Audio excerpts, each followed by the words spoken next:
Welcome to the first ever episode of the Seed Series. My name is Danny. In this show, I'll talk with early stage founders to get them to share their journey and what made them successful. In today's episode, I'll be talking with Luther Delport. He's the CEO and founder of Ditto. We connected over LinkedIn as part of my customer discovery outreach for FinCast AI. We had such a blast talking that I wanted to make him the first ever guest of the Seed Series. So sit back, relax, grab a cup of coffee or tea, and enjoy. Hello, everyone. Today on the Seed Series, I have Luther Delport, founder of Ditto. I had so much fun during our last conversation, and I know founders will learn a ton from your experience. I'm so excited to have you on the show, Luther. Yeah, thanks for having me, Danny. Great to be here. Why don't we start with, can you tell us about Ditto? What does it do? Who does it serve? DittoJobs.com and DittoHire.com. It's basically a recruitment software business, right? So Ditto Hire is essentially a large-scale recruitment software company focused on recruitment agencies and staffing firms and hiring managers, basically anyone hoping to do bulk hiring, right? So then, of course, on the flip side, we have DittoJobs.com, which is for the candidates. So that's where people all over the world basically visit our platform and find new job opportunities, right? So we currently operate in 28 countries. We have clients all over the world, absolutely loving what we do. And yeah, we are kind of building this massive ecosystem for people looking for work and people looking for candidates. So we kind of sit right in the middle. So that's us in a nutshell. That's amazing. I want to take it back to when you first started. I saw LinkedIn that you had quite a career before, before founding Ditto.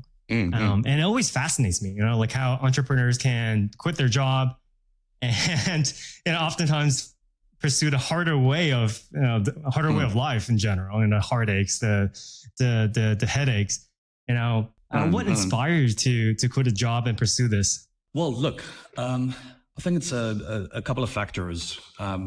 Always find it quite funny. I studied advertising for 3 years, only to work in advertising for 6 months, and then to start my first business, right? So not really the most, let's call it economic or intelligent way of approaching it.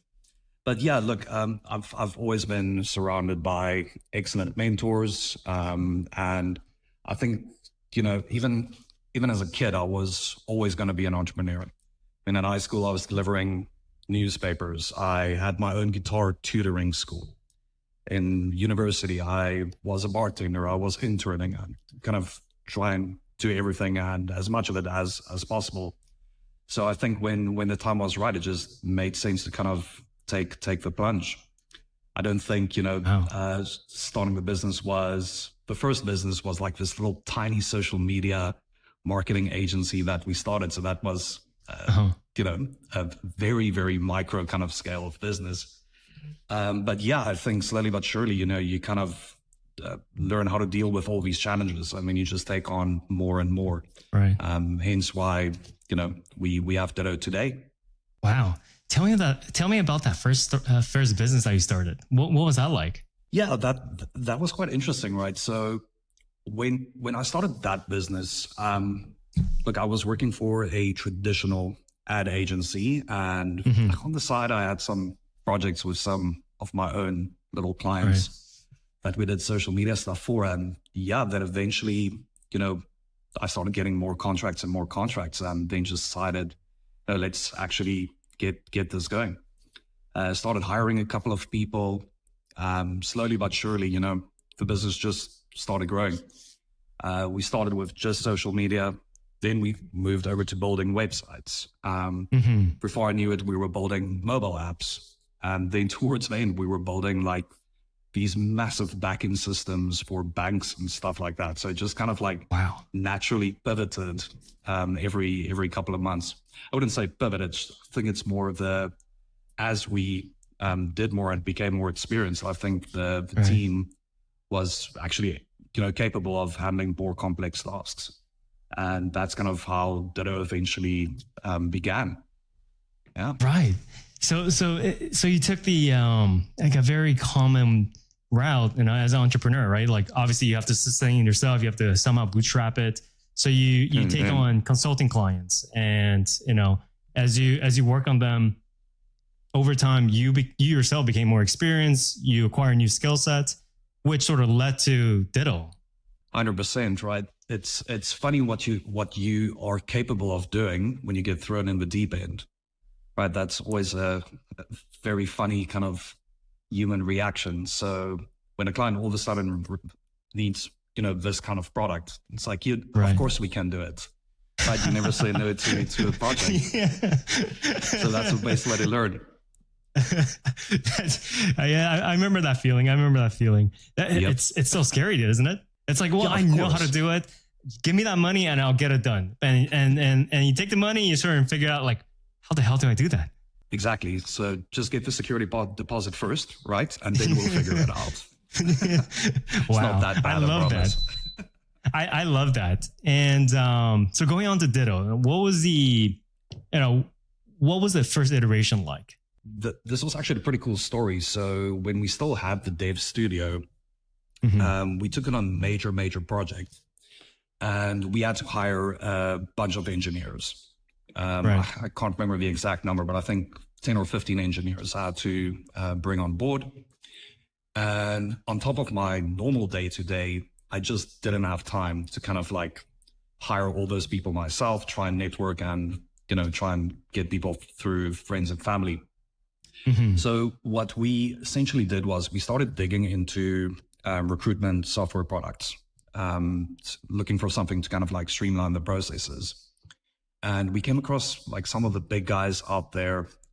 We found them to be overly complex and overly expensive. We looked at some of the smaller ones, too light, didn't really suit our needs. And basically everything looked, recruitment software back then, everything looked like an Excel sheet, which we also thought, there must be something better out there.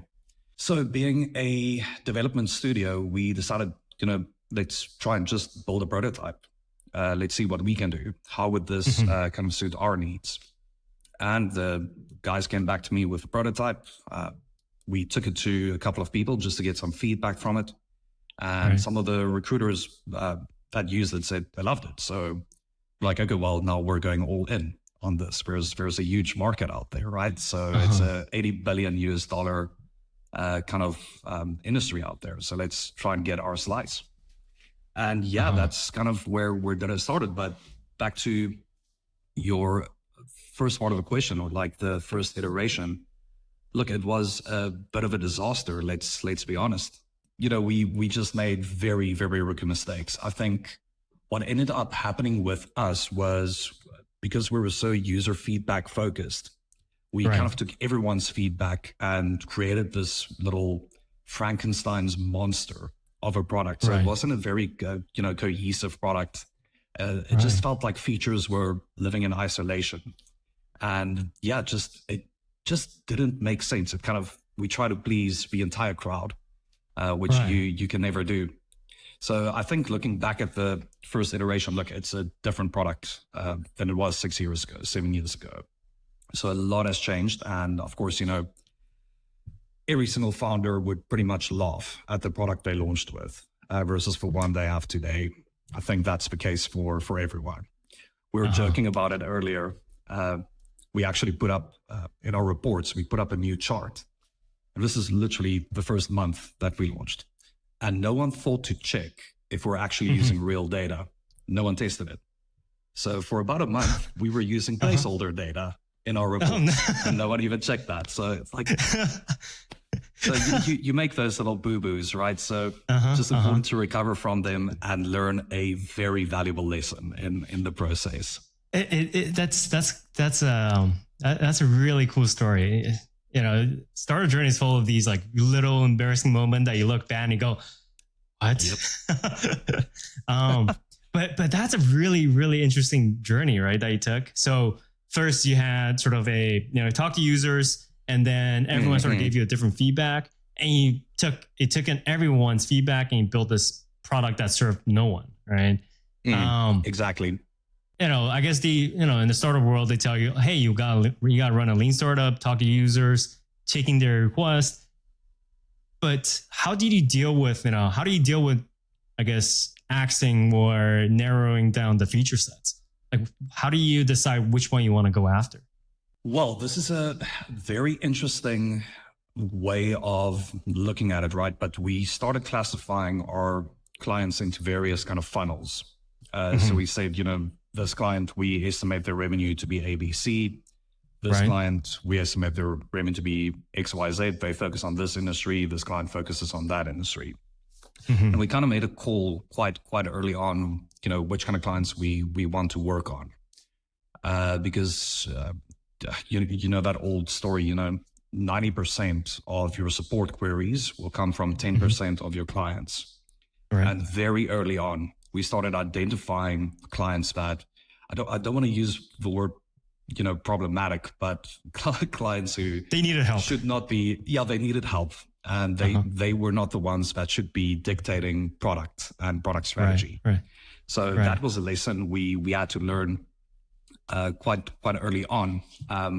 So I think it really comes down to focus, right? I think we were completely unfocused in the beginning, and that's just due to bad product planning. That's literally what it boils down to. Did you end up firing the 10%?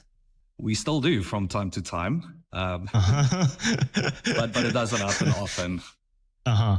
It's kind of counterintuitive. I forgot who said it, but I read somewhere that part of being a startup founder or part of running a tech or any kind of company is knowing when to fire your customers.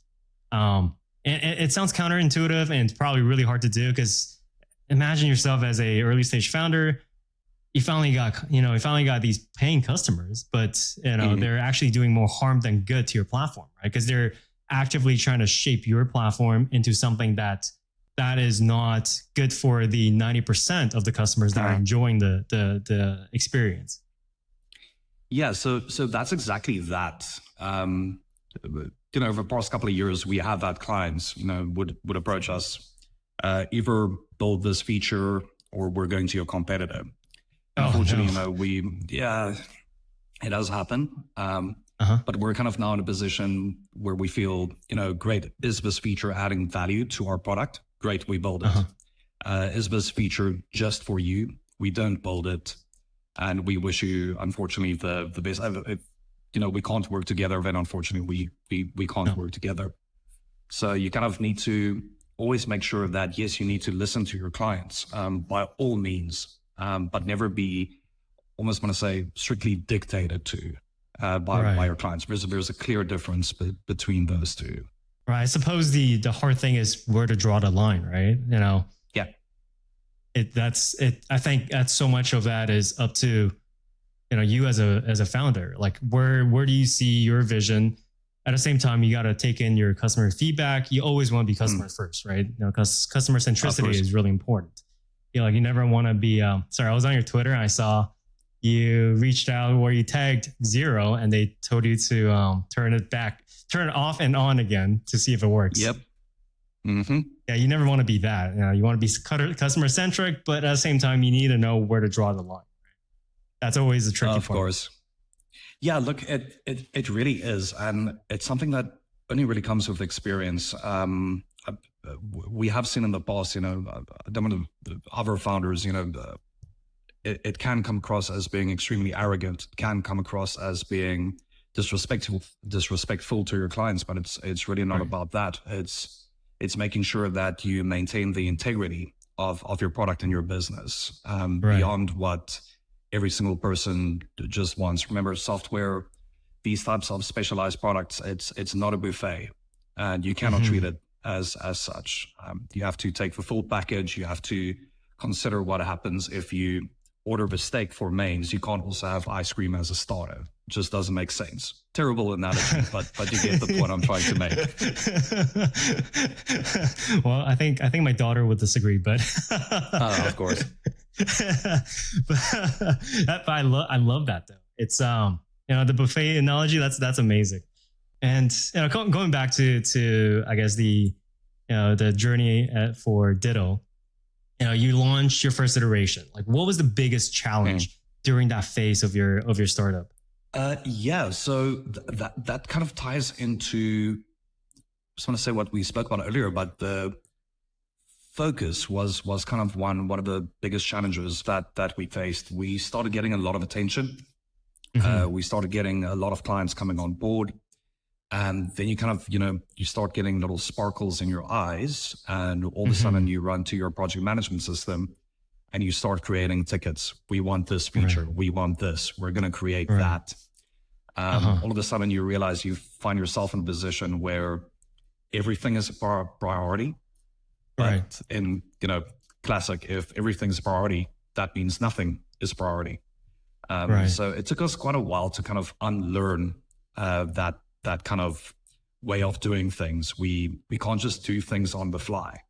This is a live product. If we make major changes, it has major impact. It has major impact on our clients. And that is something we had to teach ourselves, right? So stick to the original plan. Q1, we work on these features, Q2, these. If something new comes in, great, we'll get to it at, in Q3.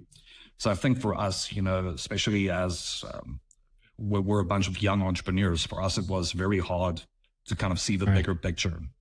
So we had to physically teach ourselves to be disciplined in that regard. Wow. But that's a very good problem to have, right? Like you're almost at the dreamland of what founders would call the PMF, right? Like you have a bunch of really passionate users that are making requests, but you as especially as a founder, you have to balance between customer facing and also understand that, your engineering team has a capacity, and also, you have to make sure the features that you put out is something that fits what the majority of the customers want, right? Yeah, especially when it comes to burnout, we saw that quite a lot. I remember, this was such a strange thing that I did, but I remember we were working extremely late and everyone is burnt out. Everyone is angry. I literally drove home. I changed my socks and I came back to the office. I still, to this day, have no idea what was going through my head, but we were kind of just like in that zone. So it's like very important to make sure that you don't burn the people out, because we did lose talented people along the way because we weren't respectful towards the work-life balance. So it's really important to again stay focused and stick to your original plan. Yeah, like that is. I think I'm glad that people sort of realize that. I think 10 years ago, Silicon Valley is about, hey, I work 15 today. I work 16 hours today. But I think people started to slowly realize that may not be very efficient, right? If you're well rested, you have you exercise, you eat well, you might be more efficient than when you're just stuck in the office for 16 hours, where 5 of those you're just sort of sitting there doing nothing, or, just thinking that you can't think. Yeah, 100%. Look, we can see it quite literally every single Monday when the generic teams come in and they're fresh. I mean, it's a different team. So this whole idea of working 15, 16 hours a day is complete madness. I think that's also part of the reason why we initially wanted to move away from a consulting type of business that essentially sells time. So the more time you log, of course, the more profit you make, which is, it just doesn't work in 2024, in my opinion. Selling time is completely ancient. So those businesses will always motivate more time, more hours. And we try to stay away from that completely. Wow. And, early stage, you face this sort of influx of requests for features. You kind of learn to say no to some customers, making sure that your team has a work-life balance. You got over that hurdle, and the startup journey is filled with sort of that was a fucking close call. Do you have one of those stories to share? Ooh, that was a fucking close call. Yes, I do. Right. So we were traveling in Europe in 2020. Right. Started in Germany. Germany closed down. Lockdowns. Like, it's fine. Next stop is Belgium. Go to Belgium. They closed Belgium down. We're like, okay, let's go to Amsterdam. It's my 30th birthday on the day that Amsterdam decides to actually close their borders. And we're sitting there and I'm watching the entire world go to crap. And I'm thinking to myself, okay, Luther, you've got a problem. Businesses use your software to hire people. No one will be hiring people the next couple of months. This thing is, it's really not in a good spot. So quite literally, we took the second airplane, the second last flight out of Amsterdam. We managed to get. I'm sitting on the plane.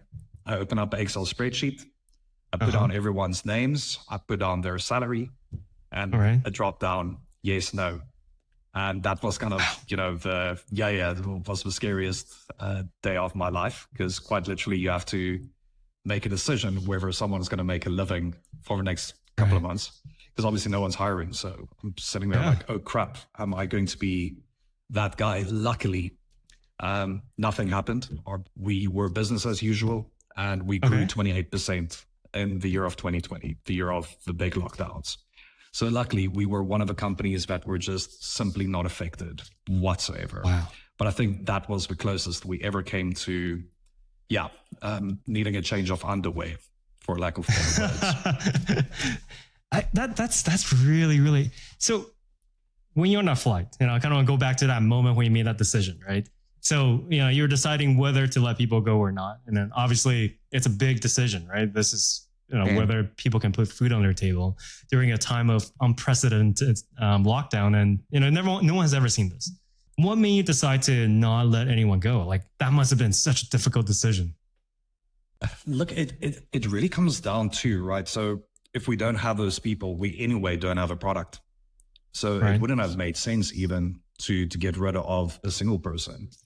All right. So we literally pulled a rabbit out of a hat and last minute secured some emergency funding if it were necessary. So very happy about that. Luckily, we never used any of that funding because it was the most expensive capital I have seen in my life. So luckily we didn't take it. But yeah, so luckily we did have a backup if anything had to go wrong. But I think everyone kind of just realized, the world has gone to crap. We now need to get this thing out in as many people's hands as possible. And, from sales all the way down to support, everyone just pulled up our socks and we managed to grow, especially in a country like South Africa specifically, where the lockdowns were extremely severe. We weren't even allowed to buy roast chicken at some point. I kid you not. Yeah, go read up on that. There's millions of case studies of how we handled this very poorly, in short. But yeah, so everyone just kind of, pulled together and we managed to pull it off. Discovered new markets, discovered new industries and customers we can serve, and the team pulled it off. Yeah, roast chicken. That's a very specific example. Kid you not. Flip-flops also banned. Wow. Okay, I gotta Google that later. It sounds like a good read. Yep. But I think I wish I was joking. Wow. I think you kind of went over that period of your life. You said it with such an ease, and looking back, it's probably pretty scary. And I think there's something to said about the perseverance through the unknown, right? Because then no one knows what's going to happen. No one knows if businesses are going to survive. And I think part of what makes Ditto so successful is you as a founder persevere through all the difficulties and the unknowns and, the stress, the headache, right? There's that old saying, I'm not entirely sure who I am quoting, but you have known knowns, you have known unknowns, you have unknown unknowns. And I think the whole COVID thing was just, we had no idea. We had no idea if businesses would ever return to work. We had no idea, is this a 10-year kind of thing? Is it a 1 month kind of thing? And I think I'm in no way unique here, right? I think this is every single founder out there was basically sitting there just, ripping their hair out. What do we do now? Because we can't just sit at home and jam a PS5, right? Like we need to actually get to work and do stuff. So What do we actually do if we don't have customers, if we don't have offices? How do we adapt to this? So yeah, I think a lot of companies, that didn't adapt well, of course, aren't around anymore. But the ones that made that kind of period, those are the ones that are going to stick without any doubt. Wow. Just for the show notes, I did play PS5 with the boys after work. There we go. It was one of the best moments. It was one of the best moments during COVID. It's just after work at 9 p.m., me and the boys would get online and we'll play Warzone. There we go. Oh, right. Warzone was like free or something, right? It was released on all platforms. Yep. That's March 2020. There we go. I remember this. It got me through a difficult time. And I guess, how would you summarize your startup journey in one sentence?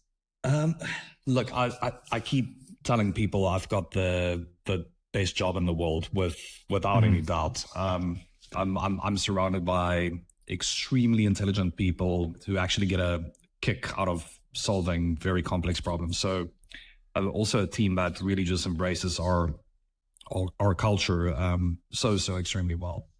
So look, it's pretty much the most incredible journey through hell you can imagine. But when you're doing it with an exceptional team, it just becomes absolute bliss. So I think the startup journey, everyone will tell you it's got its ups and downs, more downs than ups always. But you have to make the best of it. You chose to go down this route. You could have gone and worked at a bank, but you wanted to have something more exciting. Something more exciting is what you're going to get. It's really just what you make of it. It beats corporate life for sure, but it definitely has its downs. Yep. And where's Ditto today? Because last time we talked, you guys are doing a new launch. Tell me about that. Yeah, so new launch, basically kicking off. Well, it was supposed to be this Thursday, but I'm guessing that will only now be on Monday. But yeah, we have something really incredible in the pipeline at the moment that we're going to start working on as of next week.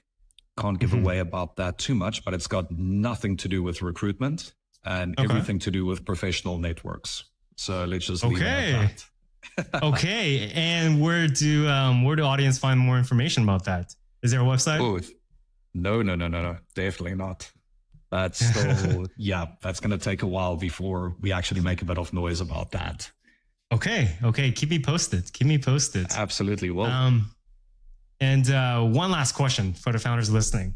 What is the one piece of advice you would give them to other earlier stage founders, or even just someone thinking about pursuing this journey? Actually, a couple of points on that. Point number one, your spreadsheets are 100% lying to you when it comes to your revenue and your sales. Don't believe anything you put on that spreadsheet. It's not going to play out that way. Right. So sales aren't made on spreadsheets, unfortunately. I wish that was the case. Our early days would have been very much different than it is right now. But yeah, look, just get out there. When it comes to sales, get your numbers in for 6 months and then start benchmarking. But unfortunately, there is no guarantee that you're going to make a drop of revenue. That's just the nature of our business. So when it comes to that, be positive, but also absolutely plan for the worst, because that is also a possibility. Also think, when it comes to, and this is something where I think I made a massive mistake. And it's not that it would have sunk our business or anything like that, but it's part of the business administration aspect that a lot of founders miss. And that is getting your processes and your policies and things like that in place from day one. So think HR policies, accounting, get everything, make sure, everything is rock solid. You're only going to thank yourself 2 years down the line. When the IRS kicks down your door, then at least you have data to show them and show them that you're not really in trouble. So get those things tight from day one. Get yourself QuickBooks and get yourself bamboo HR, whatever the case may be. Get those products, pay for it, make sure everything is tight. Gotcha. That's a very valuable advice. You don't hear that a lot about, coming from startup founders, right? Yeah, people tend to miss it until there's a dispute 2 years down the line, and then all of a sudden you have to go through 20,000 Slack messages, right? So you're only doing yourself a favor by kind of covering your tracks with all that stuff. And I think it's also, also understand what type of founder you want to be, right? There are essentially two types of founders. Right. The one that's on stage trying to get Elon Musk to retweet him or something like that, and I don't know. Whereas the other founder is at work solving a problem. Right. Always be the guy that solves a problem. It's where there is no fame in this thing. We're not all Sam Altman and Paul Graham and all of that. Some people are just like epic businessmen. So rather be the founder that works and solves problems. You'll damn nearly by default make money if you just actually get down and do the dirty work. All right, that's valuable. And it's also about solving a problem that you personally face, right? That makes the work a lot easier. Of course, and if it's a problem that you understand.